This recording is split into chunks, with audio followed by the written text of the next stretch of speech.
नमस्ते दोस्तों, आप सभी लोगों का मेरे इस YouTube चैनल पर स्वागत है। आज के इस वीडियो के माध्यम से मैं आपको भारतीय निर्वाचन आयोग के बारे में बताने जा रहा हूं कि भारतीय निर्वाचन आयोग का वर्णन किस भाग में संविधान के और किस आर्टिकल में किया गया है। दोस्तों, यह वीडियो आप लोगों के लिए काफ़ी महत्वपूर्ण हो जाता है क्योंकि एग्ज़ाम में इस टॉपिक से कम 3 या 4 ऑब्जेक्ट हर वर्ष पूछे जाते हैं।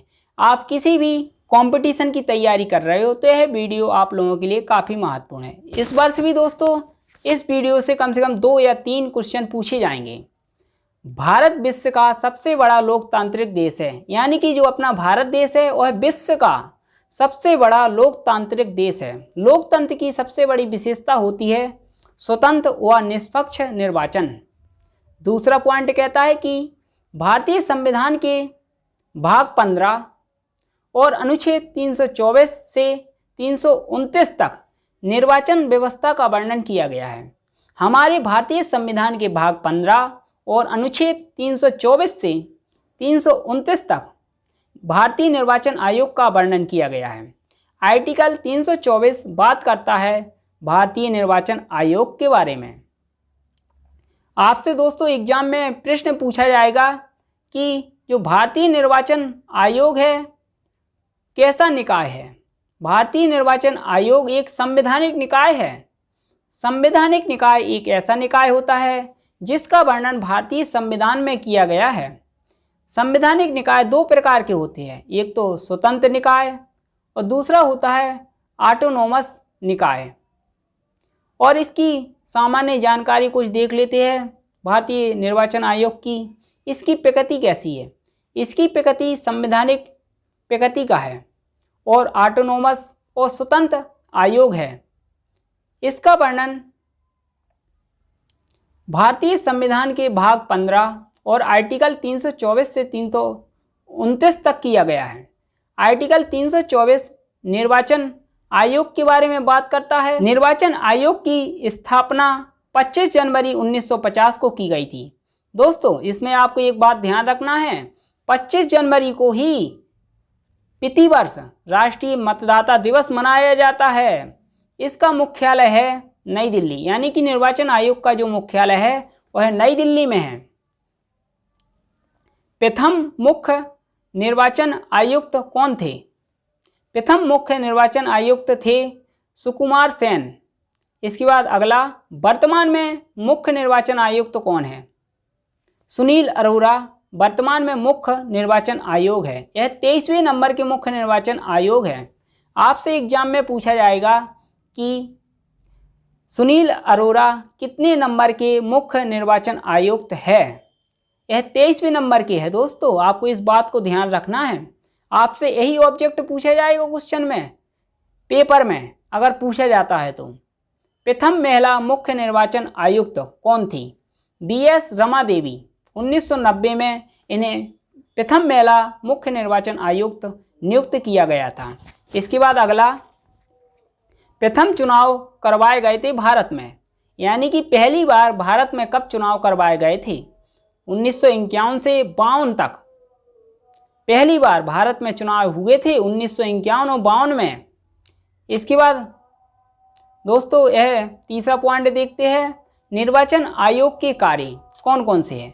संसद, राज्य विधानमंडल, राष्ट्रपति तथा उपराष्ट्रपति का चुनाव कराना निर्वाचन आयोग के कार्य होते हैं तथा इसके कुछ अन्य कार्य भी है, जैसे आम चुनाव, जनरल इलेक्शन कराना, जैसे लोकसभा में प्रधानमंत्री का चुनाव कराना, राष्ट्रपति का चुनाव, उपराष्ट्रपति, राज्यसभा, राज्य विधान सभा के चुनाव कराना, जैसे MLA विधायक के चुनाव कराना निर्वाचन आयोग के प्रमुख कार्य है। और राज्य विधान परिषद के चुनाव कराना भी इनके कार्य है।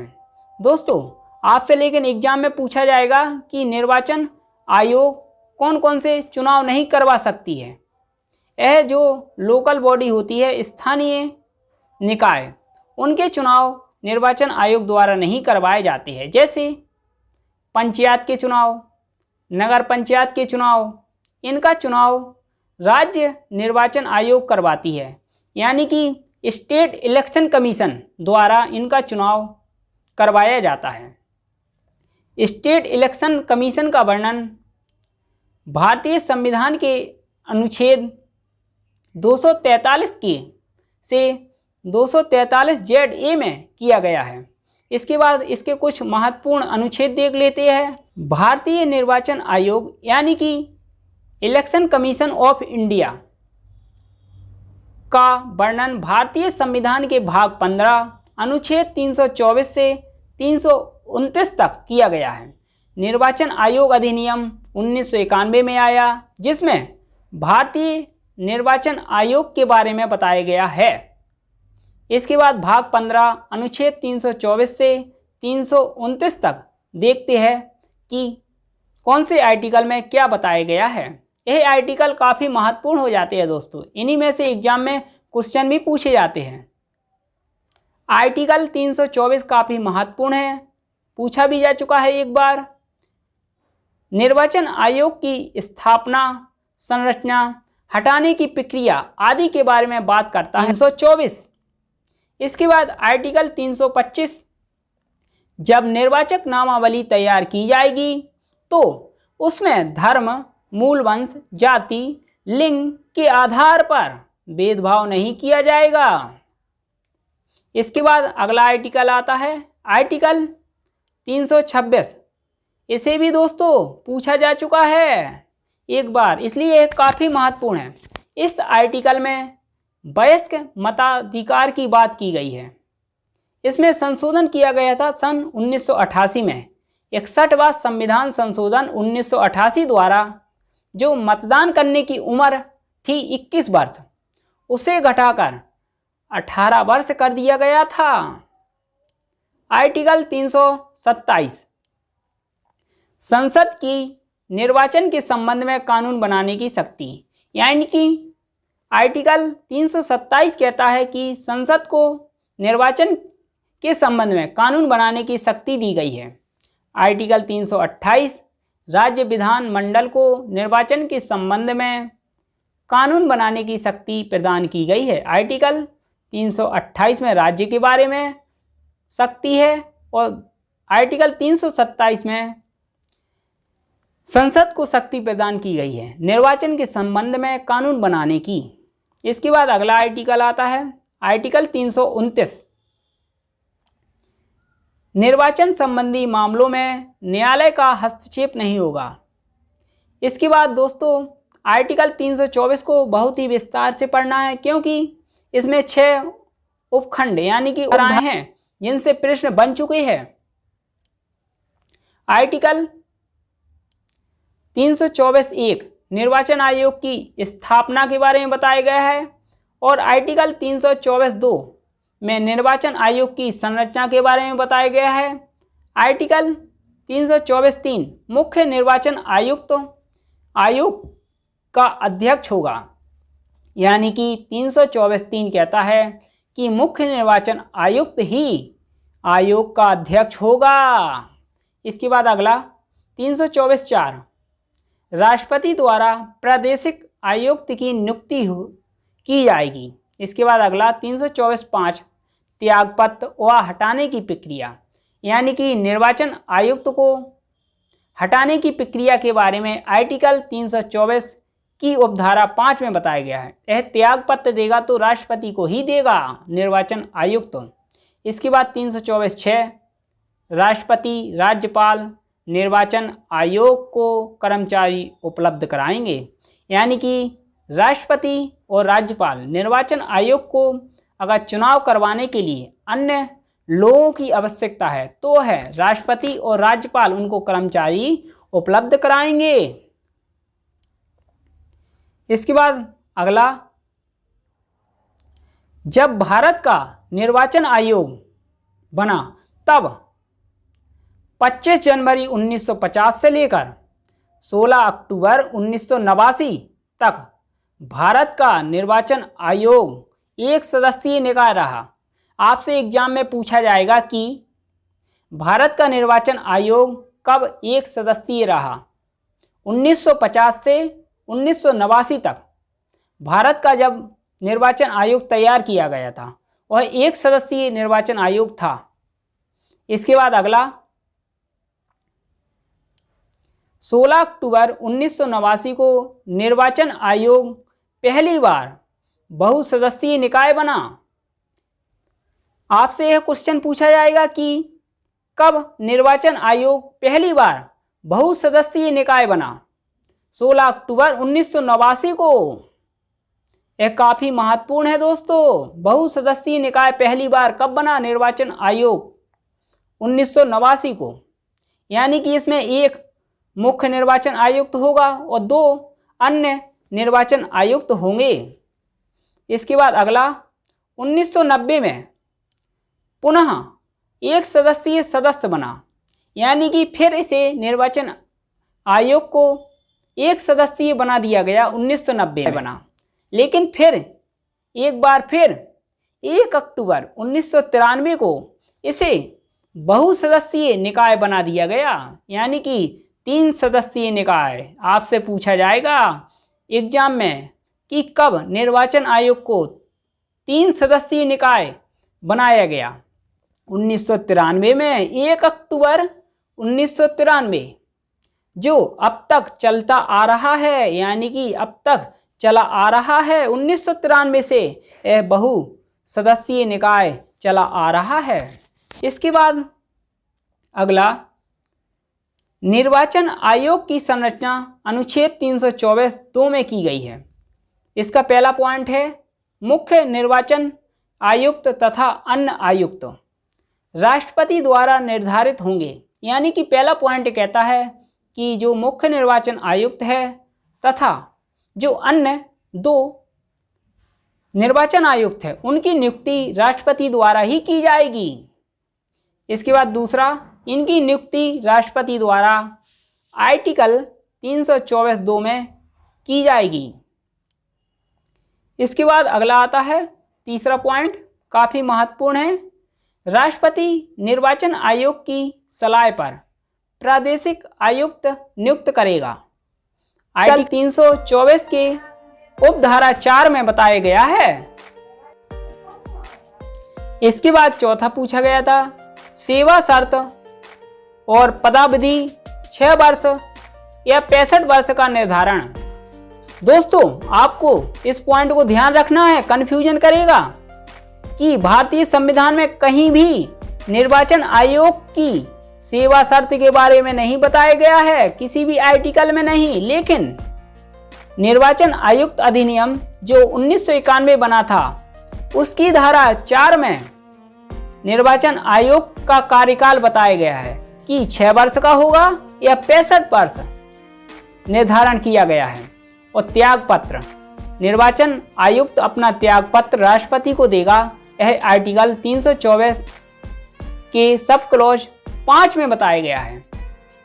इसके बाद दोस्तों इसके कुछ अन्य फैक्ट है जो आपको एग्जाम में पूछे ही जाते हैं। और इसके कुछ 5वां पॉइंट है जो अन्य फैक्ट के बारे में बात करता है। यह काफ़ी महत्वपूर्ण हो जाता है क्योंकि इससे हर वर्ष दोस्तों कोई ना कोई राष्ट्रीय मतदाता दिवस से एक ऑब्जेक्ट तो पूछा ही जाता है। आपसे पूछा जाएगा कि राष्ट्रीय मतदाता दिवस कब मनाया जाता है? राष्ट्रीय मतदाता दिवस प्रत्येक वर्ष 25 जनवरी को मनाया जाता है।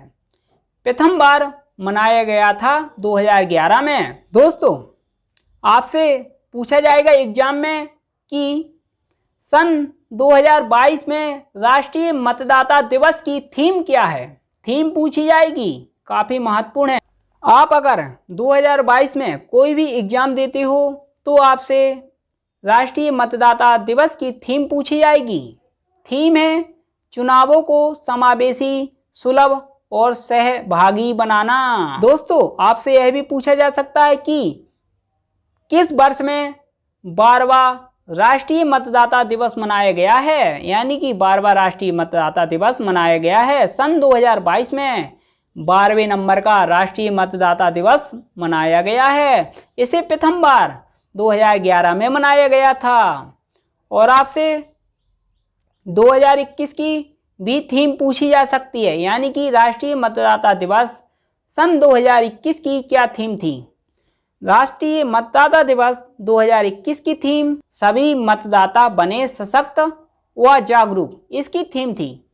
इसके बाद दूसरा पॉइंट कहता है 61वां संविधान संशोधन 1988 द्वारा जो मतदान करने की उम्र 21 वर्ष थी उसे घटाकर 18 वर्ष कर दिया गया है। इसे आर्टिकल 326 में बताया गया है।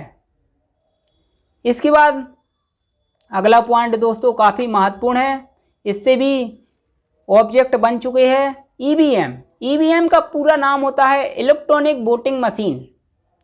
प्रथम बार इसे सन 1982 में इसका उपयोग किया गया था केरल राज्य में। केरल राज्य के पारूर विधानसभा क्षेत्र में इसका उपयोग प्रथम बार किया गया था। और दूसरा 2004 में लोकसभा चुनाव में इसका उपयोग किया गया था दूसरी बार।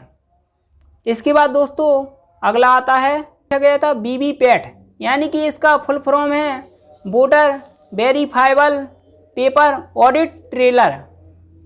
इसे प्रथम बार सबसे पहले इसका उपयोग प्रथम बार किया गया था सितंबर 2013 में। सितंबर 2013 में सबसे पहले इसका उपयोग किया गया था। नागालैंड विधानसभा के गांव नागसेन में इसका उपयोग किया गया था पहली बार वीवीपैट का। और दूसरी बार इसका उपयोग सन 2019 में लोकसभा चुनाव में किया गया था। और तीसरा पॉइंट सन 2017 में गोवा के पूरे चुनाव में इसका उपयोग किया गया था वीवीपैट का। आपसे पूछा जाएगा किस राज्य के चुनाव में पूर्णतः वीवीपैट का उपयोग किया गया था, तो आपको दोस्तों इसमें गोवा को ही सही टिक करना है। दोस्तों यही भारतीय निर्वाचन आयोग के बारे में संक्षिप्त में विवरण था।